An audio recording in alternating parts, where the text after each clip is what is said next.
আসসালামু আলাইকুম, সবাইকে জানাই শুভ সকাল। সবাই কেমন আছেন? আশা করি ভালো আছেন। তো আমি যে জন্য আসলাম লাইফে আপনার এই যে কিরগিজস্তানে আসছি আজকে ১.৫ বছর। ১.৫ বছর আসার পরে দালালের চক্করে পইড়া আসার পরে বলছে যে কাগজপত্র কইরা দিব, কাগজপত্র কইরা দেয় নাই। ১.৫ বছরের ভিতরে হয়তো ১টা বছর কিরগিজস্তান ভালোভাবে কাজকাম করছি। তারপরে ৬টা মাস কোম্পানিতে কাজ করলাম। একটা টাকা যে এই টাকাটা পর্যন্ত দেয় নাই কোম্পানির মালিকে।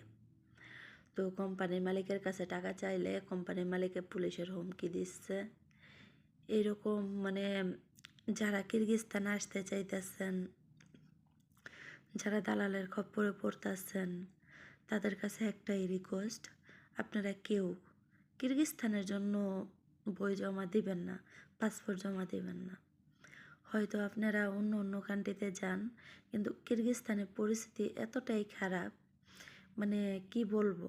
৬টা মাসের ভিতরে এই যে আমি আজকে হয়তো ক্যাম্পে যেয়ে ধরা দিব। তো দেশে থেকে টাকা এনে আমি টিকিট কাটছি। টিকিট কাটার পরে আপনার মানে কি বলবো যে হয়তো টিকিট কাটার পরে নিজের টিকিট কাটার পরও ক্যাম্পে যাইতে হইতেছে। ক্যাম্পে যাওয়ার পরে ৪ দিন ক্যাম্পে থাইকা তারপরে আমার ফ্লাইট দিবে, তাছাড়া ফ্লাইট দিবে না। তো নিজের টাকা না নিজে এত কষ্ট কইরা বাড়িতে চলে যাইতাছি। এই ১.৫ বছরের ভিতরে ১ বছর হয়তো কাজকাম করতে পারছি। আর ৬ মাস যে কাজকাম করছি কোনো টাকা পয়সা পাই নাই।